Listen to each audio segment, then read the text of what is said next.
Fellow Kryptonians out there, I haven't made a Superman and Lois video in, that's actually my watch hand, it's this hand, 4 months, and that wasn't even a dedicated Superman and Lois video. It was a part of a news roundup, so I do apologize. We have a new casting for Lex Luthor, an actual recast, and if some of you are confused about that, we will get into that, but it kind of makes sense. And hot take, kind of happy about it. I know some of you aren't. And there's other things to talk about as well with that trailer I haven't even covered yet. We're also going to touch towards the very end of this video briefly on if Superman and Lois is in danger for season 4 amidst some recent news and some other little tidbit updates. So go ahead and like this video if you do go on to enjoy it. I'm sure if you enjoy superhero stuff and all kinds of pop culture stuff, this is the place for you. So do consider subscribing for more videos like this. And so yeah, Superman and Lois season 3. Tyler Hoechlin and Elizabeth Tulloch have recently said that it's a completely different season than the first 2 seasons. Loyal to what it has been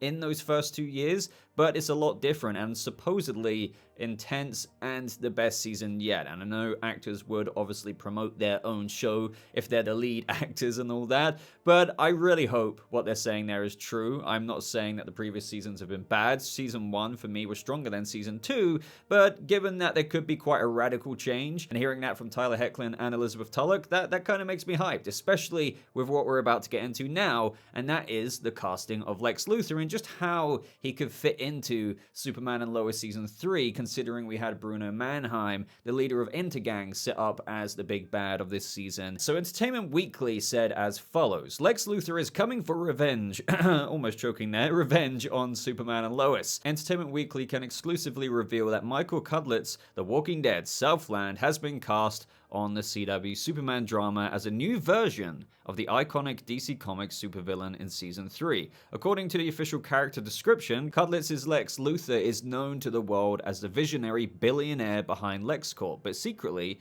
the criminal underworld knows who Lex truly is. A brutal psychopath who terrorizes anyone he crosses paths with. When Lex debuts this season, it's been years since he dropped out of the public eye, and he's re-emerging hell-bent on correcting a personal injustice by enacting revenge on the 2 people he feels have wronged him, Superman and Lois Lane. Now, that is a kick-ass character description, but also the most cliche character description for Lex Luthor you could possibly imagine. Yeah, I get the whole premise of, and this is interesting, he's dropped out the public eye, but now, for the first time in years, he is re-emerged, hell-bent on getting revenge, and that is through taking it out on Lois Lane and Superman. Has he been in prison? Is that why he's emerging? I don't think so, because surely they would have put that in there, and they say he's been out the public eye. I suppose maybe that could mean jail. They just didn't want to say jail, but if you are in jail, you're out of the public eye, and maybe if you're getting out now, well, you're like, well, I want to enact this revenge by correcting a personal injustice. So that is one possibility. Maybe his name got discredited because it does say to the public he was a visionary billionaire, but the criminal underworld obviously know who Lex is. I'm surprised that Metropolis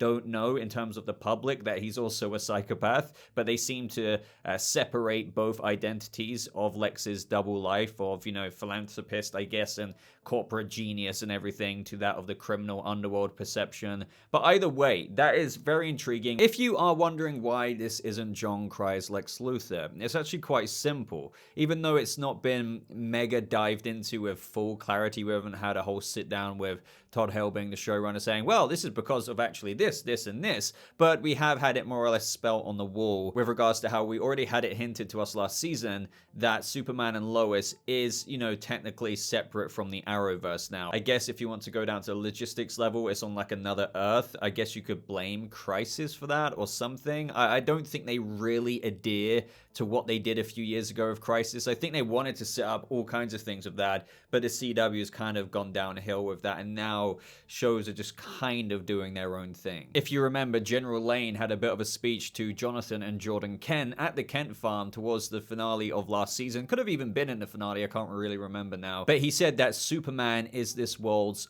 only hero. Now, that technically doesn't rule out vigilantes or whatever. Maybe he just meant super powered hero, but it was a statement that confirmed this already leading suspicion of the fact that there was no references to anyone else, and that Clark Kent, technically the Superman in Superman and Lois's world, is like on the news as the only hero. Maybe there is a Bat of Gotham out there.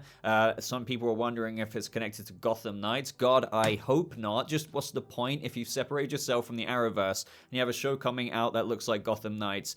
What is the point in connecting it to that? There's no need to like start a whole new continuity of connectivity if you've already gone through separating yourself from the Flash and Arrow and everything. But yeah, more or less, Superman is the only superhero out there. So as a result, it is not connected to the continuity of before with Supergirl. So Jon Crye's Lex Luthor is not Lex Luthor. And if you've been paying attention to me on the channel for a few years now, again, a bit of a hot take here. I completely understand and respect, and personally myself can identify why people enjoy Jon Crye's Lex Luthor. But my preference for a casting of Lex Luthor isn't really Jon Cryer. No disrespect to him whatsoever. It is just taste. Some people like this Batman over that Batman. It's as simple as that, right? And for me, I feel like Lex, you may disagree with me here, you may have found many scenes with him intimidating. I truly feel like Lex castings need a heavy gravitas to them, a really commanding and intimidating presence.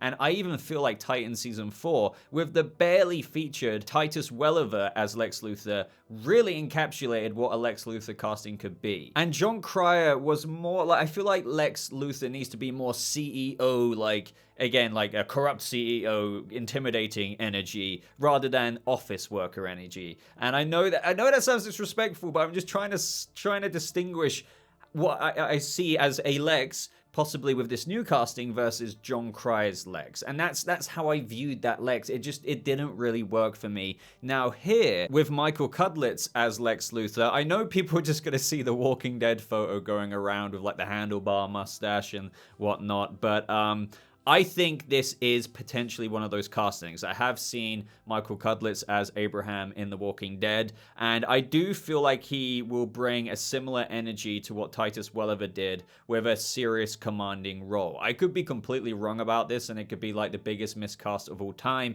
and maybe Jon Cryer could have been even a better one, but my instincts are telling me, my intuition is that they were going for, this is, again, with my preference of Lex casting that I've already mentioned to you, this would be in that pool, the opposite pool to what Jon Cryer's casting was in. But I know he can bring a powerful energy to his acting chops and performances, and I think that is what Lex will be like in this. And you know, you'd have to think he will be bold and everything like that. They might keep a beard. I'm not saying it's going to be a handle beard, but I feel like every Lex Luthor on TV recently or live action casting has had a beard, but maybe they won't do that. Either way, I think it's a decent casting. I'm happy with a recasting. You may hate this, you may love Jon Cryer, but like even in the Crisis crossover with Jon Cryer like holding his little evil book, I just couldn't take that Lex seriously, man. It wasn't Lex Luthor. It just wasn't to me, and I don't know. I know people are going to have issues with me saying that because they've bonded with that Lex over multiple episodes in multiple different shows. The interesting thing about this news as well is that Bruno Mannheim, as we teased earlier, was teased to be the main big bad of this season. And that could be, for the most part, true. Lex Luthor coming in this season could be more behind the scenes. Of course, we're going to see this character in that role. But with Diggle last season going to John Henry Irons saying that Bruno Mannheim killed this Earth's version of you, and he's the leader of Intergang, and you can find out more about this. So that got lots of fans thinking that this John Henry Irons, the new one, is going to connect to this Earth's dead version of himself's previous life to see what he got involved in. That looked like it was going to be a whole investigation. And when you chuck in with what Lois is doing this season with this big investigation that puts her life in danger, that will probably be the case. She'll likely be trying to unearth this, and Bruno Mannheim's likely the front man, but who is sourcing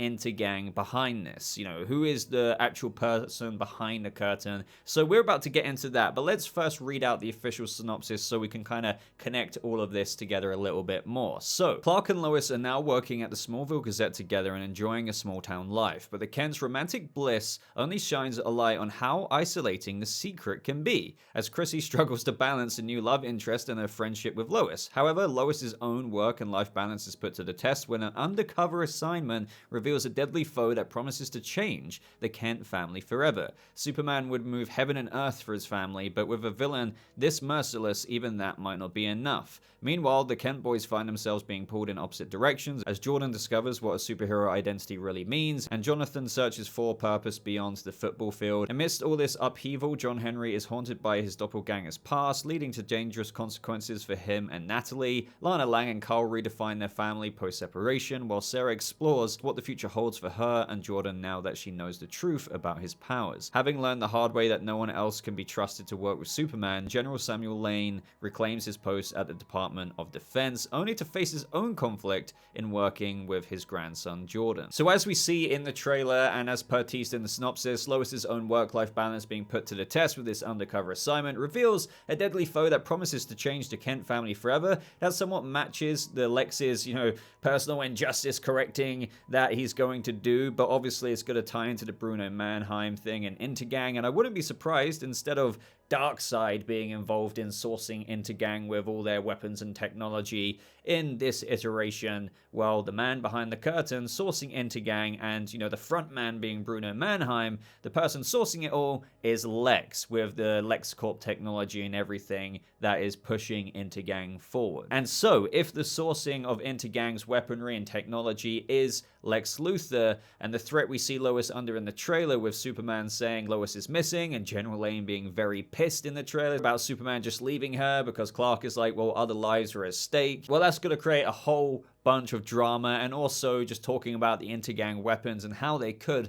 be formidable and possibly sourced in this version, not by Darkseid, but by Lex Luthor. We do see Superman getting blasted here, and I wonder if this could be kryptonite weaponry, of which would make it more of a believable threat if they had something that could actually make them stand up against Superman, of course. Now, as for the whole part with Lois screaming Clark as he races towards her, as the Daily Planet symbol is also about to drop on her head as the building crumbles. I don't know if that's actually going to happen in season 3, and I'm questioning if this is a bit of a dream sequence, but it would be pretty dope in Justice style to have the Daily Planet actually destroyed in Metropolis, but I don't know. I feel like this could be a dream that Clark is having, because maybe Lois has already gone missing at this point, as we see in the trailer. Maybe she gets taken by those dudes and he's having nightmares about, I don't know, actually losing her forever, or maybe it's some weird ass premonition. I don't know if that's actually, with the way it looks, going to be the case with the Daily Planet falling down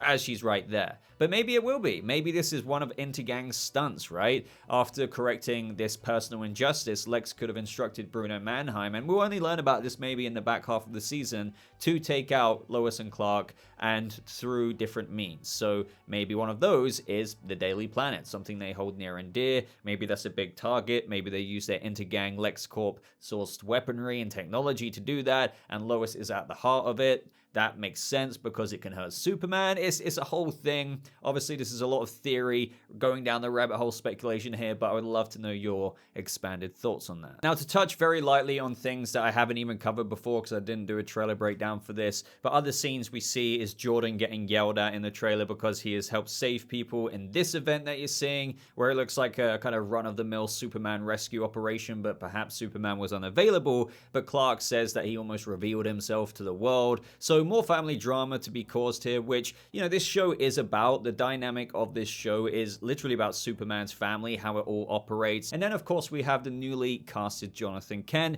Might be distracting to some people, but I'm sure this guy will do a great job. His line in the trailer seems to tie into this storyline by saying, "Is this what you've been training for?" With Jordan saying that I can't do this kind of stuff alone. Maybe meaning that Jonathan Kent could get some tech to make him more helpful without just, being super, so to speak. And this was actually teased at the end of season 2, if you remember, when they're on the boat and they were making a new Fortress of Solitude, if you will, with Clark saying that his mum wants to meet Jonathan and she's got some pretty cool Kryptonian technology that he might be interested in. In other news as well, we've got a better look at the Superman and Lois Season 3 suit. It's been subtly revised, as suits often do between CW seasons, and this symbol, obviously, as we've talked about before, is a bit more pronounced. For the most part, I really like it. As I look at it on screen right now, the belt is really awesome.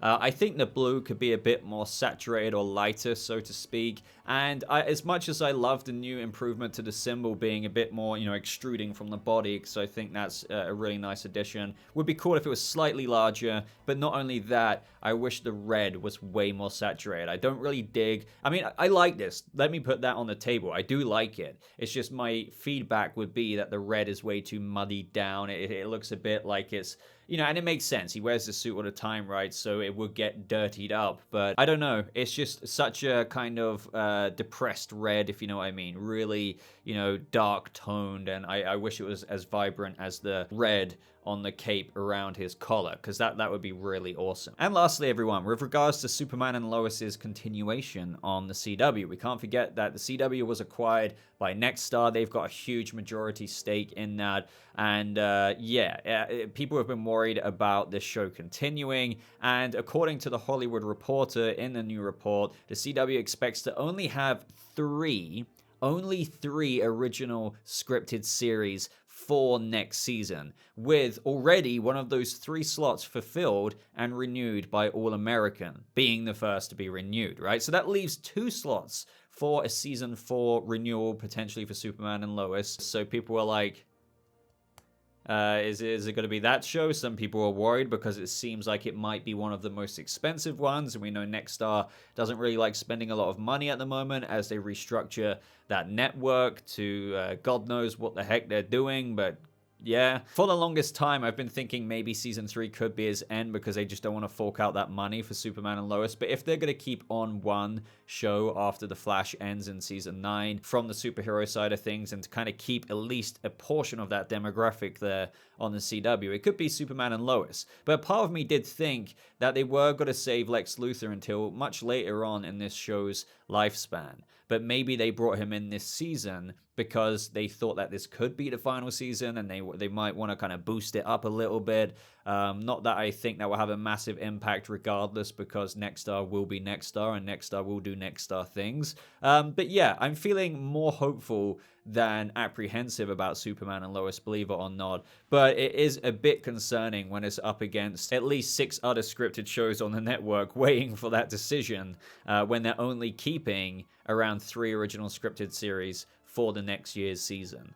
So yeah, let me know what you think about that. I mean, obviously we're gonna have to wait and see. That is everything from me today, guys. So let me know what you think about all of this news. What do you think about the new Lex Luthor casting? What do you think about Lex's involvement behind Intergang? Do you agree with me that instead of Darkseid fueling Intergang, it will actually be Lex Luthor re-emerging from the shadows eventually, maybe towards the back half of the season, but him having secretly fueled Intergang? There's quite a bit to talk about there. And of course, just let me know what you think about the cancellation stuff, if you think that it might be kept around, and of course just anything that you're really looking forward to with the next season of Superman and Lois. But one thing you guys can do at the end of this video to really help me out is to make sure you've remembered to leave a like on a video. If you want to see more videos like this, of course you can subscribe. I'm sure you'll really like my news, reviews, breakdowns, updates on the channel that we post on a variety of shows and movies. But until next time, ladies and gentlemen, thank you so much for watching. I hope you all have a lovely rest of your day, and I'll see you fellow Kryptonians